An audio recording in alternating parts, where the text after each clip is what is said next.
This video is a replay of a trade I took today. Now, it probably goes without saying, but I'll say it anyway. I am not a financial advisor, and trading entails risk. Just because I got these results today doesn't mean that I can get these every day, nor that you can. Remember, the entire premise of the investing project and the $1 million experiment is that I am not an expert, and yet I am learning how to do this.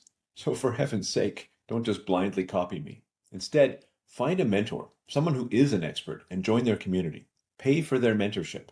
This approach has worked very well for me, and it likely will for you too. So use this video partly as education and partly as inspiration.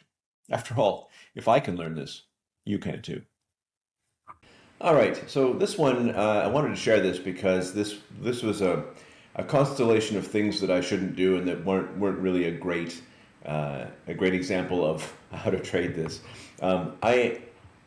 I got a bit bored, and this is my confessional here. I got a little bit bored, and I decided to take this trade on Sunday afternoon, and it wasn't a great idea. Let me just zoom in on what we're looking at here on the ES, on the micro ES. What we have is after the weekend of the markets being closed, the futures market opened again, and it opened. I guess it was at 4 p.m., 3 p.m. Pacific time. And you can see here, it opened up with a little bit of a gap lower. It pulled away from the 74.10 area.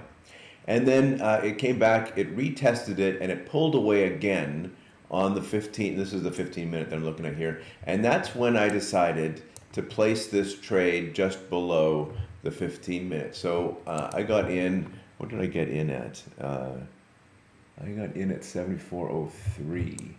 So one point below. Am I there? Oh, okay, come on now. There we are. So I got in at 74.03, going below, and I took two contracts. And I'll play this back. I don't like this for a bunch of reasons in retrospect. Actually, there were reasons I ought to have known at the time. The first problem with this is I don't normally trade after hours. I don't particularly like trading after hours. And the reason is I don't want to have to think about it during my personal time.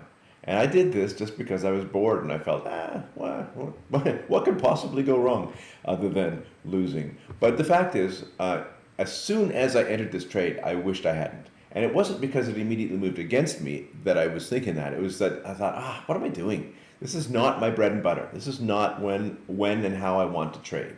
Like the setup is possibly legitimate. Like there's nothing wrong with that conceptually, but it was just not.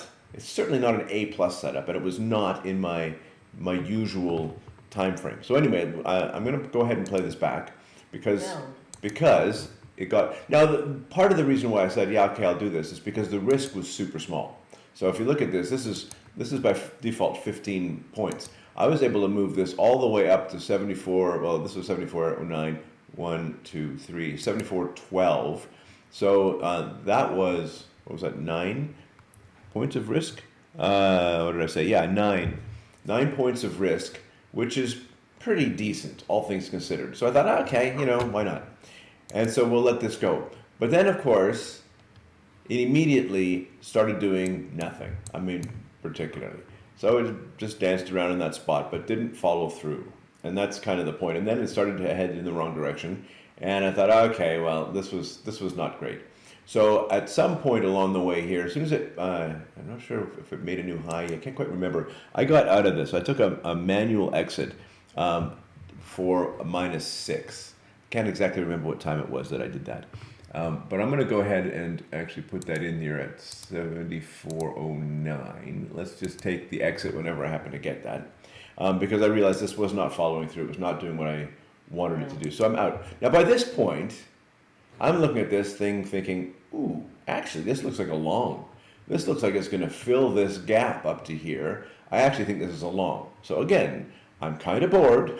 I'm now looking at this as on the 15 minute, okay, we got 1, 2, 3 red candles. We get the green. Really, a viable entry if I were going long would have been right above this 15-minute candle. Okay, let's do it. Now I was late. I actually got in at the 74.12. Which is where 74.12, and we'll let this play. And then I wanted to.